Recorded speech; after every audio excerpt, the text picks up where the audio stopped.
They still love me, they still see me the way they see me. And then for me to be vulnerable, I would rather just keep the good image going. You can be vulnerable and not show emotion. We display emotion, but it's just not the way you perceive it to be or kind of expect it as a female, innit?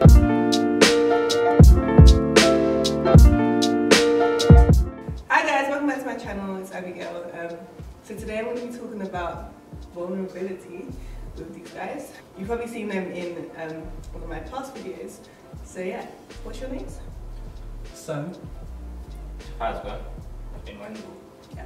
So yeah, we're going to be talking about the topic of being vulnerable. It could be with a fellow guy or God or whatever.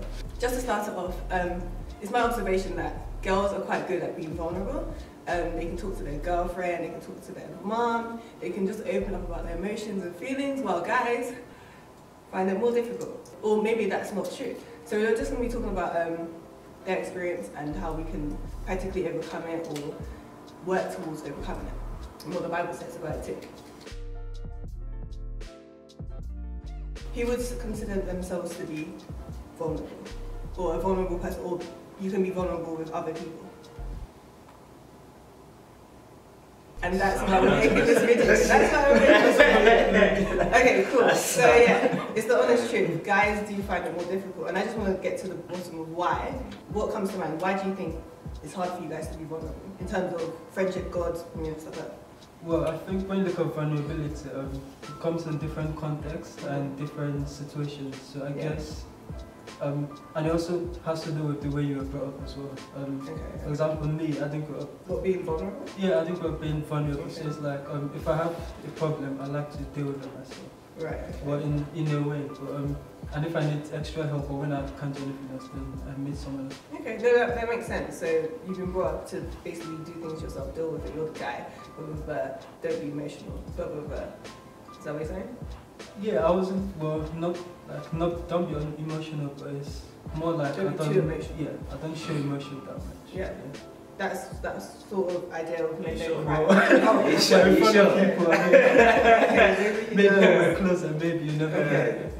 But yeah, that idea of men shouldn't be crying, men shouldn't be showing their emotions, or why you being a sissy, that's the word. Stuff like that. Like I hear that myself, and I have brothers, and I know that it's a real thing that goes on. Like people can get bullied for being emotional or being girly, quote unquote. Maybe I don't know. Maybe it's to do with culture as well. Like for example, Africans, as we always say, it's like you're not expected to show emotion or cry, for example, in public. I mean, sometimes in church, for example, you see some men crying, and that's understandable. But when it comes to dealing with situations, crying sometimes is, you can't just like start crying anyhow. No, it makes sense. To be vulnerable, I guess, towards God is easier, but towards your fellow man or guy friend or whatever, it's looked upon as being moist, basically. Is that right? Let me construct myself. It's an open discussion. Because for me personally, I like to know that I'm good at what I'm doing, and if I'm not doing it well, then to me that's kind of like a vulnerability. So I wouldn't share that easily with someone. Because of the way I've been brought up, I grew up in Nigeria, and the schooling system is you have to pass all the time. So when it comes to a point that I'm struggling, it's like that's not my usual habitat, if you put it that way. So it's like that puts me in a point of vulnerability, and sharing that can be difficult as well, because you're also taught to deal with situations yourself. So yeah, that's one. So it's like kind of like the control of the situation. When you're not in control and you have to ask for someone else to help you, it's difficult. Yeah, sometimes, yeah. Okay, cool. What about you guys? Being vulnerable, yeah, it's just like the way we are just created, the way we are made, with the responsibilities that we have. For example, with a family and stuff like that, like as a man, you have to be the leader of the home. You have to, you're kind of like basically like the rock in it. Like you have to like hold everyone together. You have to fulfill your duties, your responsibilities that you have and stuff. And then say like the family's in a crisis, you show an emotion or whatever. Say, oh no, like what am I gonna do? Like nah, that can't happen. Like you're supposed to be like, okay, cool, like this, that. Okay, we're gonna. Sorry, just to stop you. Can't you be like that, and be emotional? Like be like, yeah, okay, I'm worried too, but it's okay. It's gonna be okay. I have the answer. I mean, like you can't like emotion as in I'm like you can't like oh no like I'm just like you get what I mean. I'm not even gonna dramatize this thing in it, but I think guys can be not necessarily vulnerable to each other. I wouldn't describe it that way, but we can open ourselves to each other in it. Like we can tell each other's like what we're going through, our deepest things in it, which is what guys do in it. We always have that set kind of like person or two people, sorry, or whatever in it, that just that set person that we just go to, we confide in and stuff like that. Guys are not seen as vulnerable because we don't really necessarily display emotion, but we display emotion, but it's just not the way you perceive it to be or kind of expect it as a female in it, because your definition of emotion from a female's point of view, even when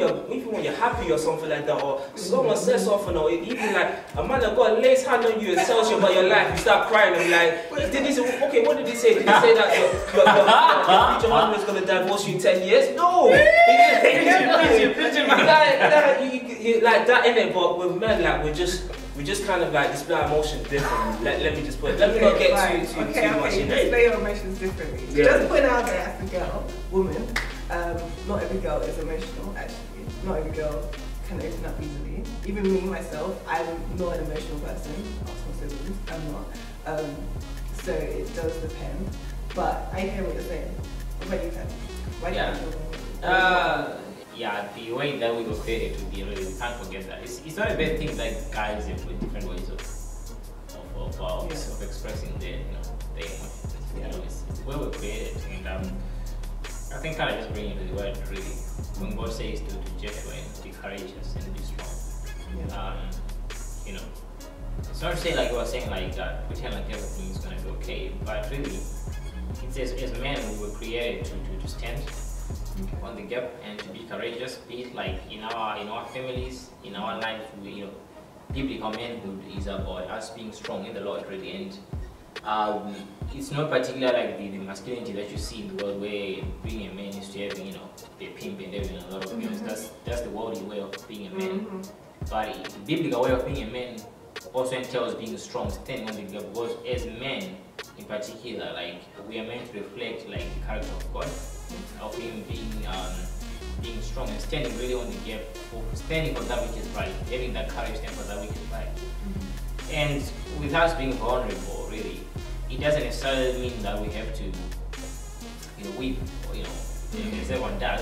I think, let me take Jesus as an example of how vulnerable he was, for example, to God. I know that we talk about being vulnerable to each other and being vulnerable to God, but Jesus had a way of expressing like his emotion. For example, with his disciples, there's a part in the Bible, I think it's in the book of John, where it says that deepest distress came upon him when he realized that he had a few days to live. The Bible says like he says to himself that my soul is filled with heaviness.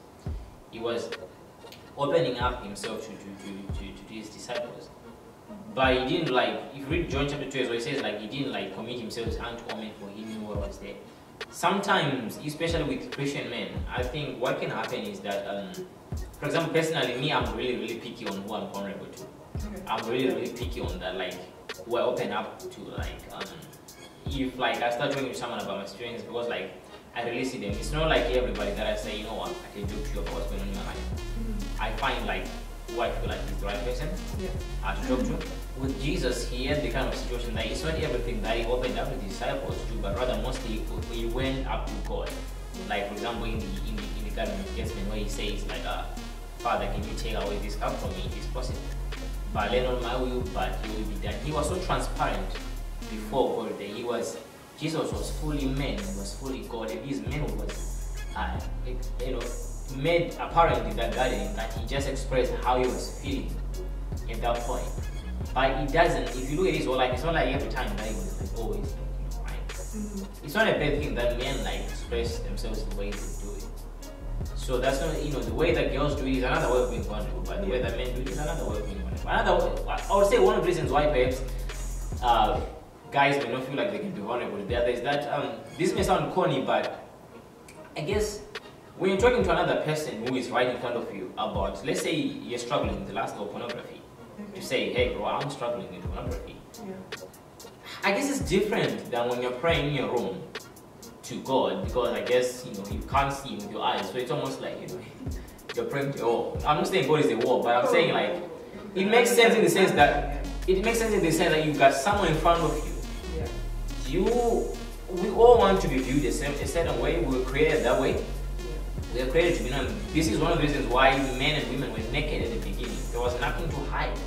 We want to retain the image in people of us, of them seeing us. Someone else, and that's fine, that's what we're created to, but it's only a problem when you try to have a facade. When I try to put out an image to people and try to maintain that, and one of the ways of maintaining that is keeping myself to myself, really, and it's that pride that I want to maintain. The way they see me, I want them to see me on this level. If I open up to them, then I'm not going to be loved. So I feel like as men, well, I guess even for girls in general, we feel like we can't be loved when people know about us, about who we are, where we have been, how we got where we are, what we used to be, the struggles that we have endured along the way to be where we are. If people knew that I struggled with this addiction, would they still love me? Would they still see me the way they see me? And then for me to be vulnerable, I would rather just keep the good image going than opening up myself. In Christ, when you have when you meet the grace of Christ, He knows you anyway. And when you're vulnerable to God and to a community of believers who are in the grace of God, you can actually realize that you can be loved as you, despite your experience, everything is not of the blood into your new creation. So I guess pride, but that pride is not coming in such an experience way. It's a pride which comes in a subtle way, which comes in fear. I'm afraid that the way they're going to see me, the next day, they're still going to love me, they're still going to respect me. So I can't be vulnerable to them. So that's one of the challenges. Okay, that was good actually. So you guys, so in terms of like the pride aspect and the fear of people seeing you in a different light, so seeing the real you, because people describe the word intimacy as me, you see, something like that.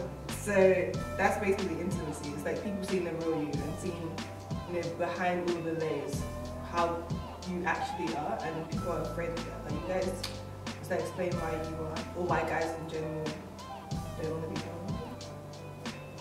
Is it fear? Is it pride? What is it? I don't know how to basically describe it. But the only way I can describe it is with this example. You have Superman, for example. Superman is strong, he's dominant. He has a lot of fans, people look up to him. A lot of guys do, a lot of females love him, look up to him as well. But then you have this other side to Superman, you have Clark Kent. So Clark Kent is a nobody, he's just weak, he's sluggish, he's just like a geeky guy, he's just not that kind of guy that girls would necessarily be attracted to, as we all may know, the whole story or know of Superman, stuff like that. A lot of females want Superman, but they don't want Clark Kent that comes with Superman, innit? Okay. So it's a thing where Superman is Superman because he has Clark Kent. Clark Kent is the alter ego to Superman, innit? So Clark Kent is the one, is the person that is kind of like Superman's safe haven, in it. So that's what keeps him kind of humane, in it, because he can see everyday kind of human interactions and human beings and stuff like that. This is just my perspective, in it. Maybe most guys, I may not generalize it, but to some guys out there, it might be a thing where they have a Superman, they're Superman, but they have that kind of alter ego, so they have a Clark Kent within them, which takes the kind of the right person or the right female, the right woman to kind of dig it out, to kind of see, because Clark Kent wasn't the most attractive one, but it took what's that woman's name called? It took that girl to actually discover who he is and just love him for him, in it, which what made him even stronger, in it. But with guys, it's just the thing that we have in the back of our mind. If I let this woman come to my life, and then get to know me and stuff like that, and at first impression, boom, she's gonna fall in love with that Superman figure. But the real you, Clark Kent, that kind of other side, will she still stay, or will she go in it? If she knew that man's going through, this guy's doing through this thing, or he's got this kind of thing going on, would he still stay? Would she still stay? And stuff like that, from a guy's point of view. Who are you falling in love with, and who are you attracted to? Are you attracted to the Superman? Are you attracted to the Clark Kent? Which is always the battle that kind of like us guys kind of go through and stuff like that. That's just in vulnerability in the aspects of relationships and stuff like that. I don't know, something that makes sense to me. So, I understand that, because I guess towards other girls or whatever, I'm not saying we, girls, they do want that manly man. They want that guy that he's macho and blah blah blah. Yeah. He's rough, tough, all of that. But at the same time, ladies, they do want a guy that has emotion. They want a guy that can open up to them. And as you said, maybe once you get to know that person and if you're that right person for them, they can open up to you. But in general, it just seems like even if you're in a relationship with a guy, they might not open up, even if you're in a relationship.